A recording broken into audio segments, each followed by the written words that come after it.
ভগৱন্ত পুৰুষৰ ৰাস উৎসৱত এইবোৰ কি?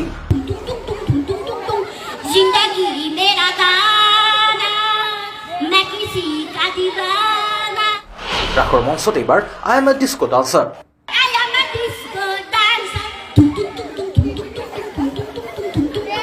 হয়তো আৰু সেই দিনলৈ বেছি দিন নাই যেতিয়া পবিত্ৰ ৰাসৰ মঞ্চত চলিব আইটেম চং, নাচিব আইটেম গাৰ্লে। দেওবাৰৰ পৰা ভাইৰেল এটা বিশেষ ভিডিঅ'ক লৈ মূৰে কপালে হাত দিছে প্ৰতিগৰাকী সংস্কৃতিপ্ৰেমী অসমীয়াই।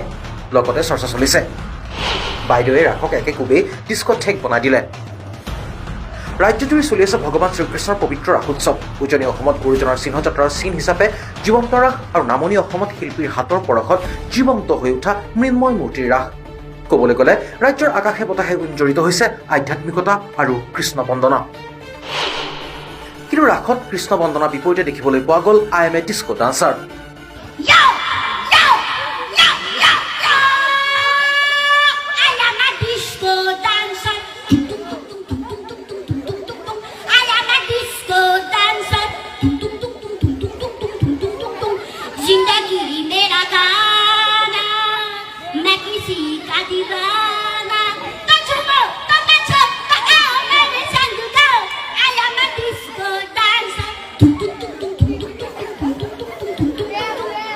ছ'চিয়েল মিডিয়াত জুইৰ দৰে বিয়পি পৰা এই ভিডিঅ'ই সৃষ্টি কৰিছে সৰ্বত্ৰ তীব্ৰ প্ৰতিক্ৰিয়াৰ। অৱশ্যে ইয়াৰ বাবে ভাইৰেল ভিডিঅ'টোত দেখিবলৈ পোৱা যুৱতীগৰাকীয়ে যে ভুল এনে নহয়।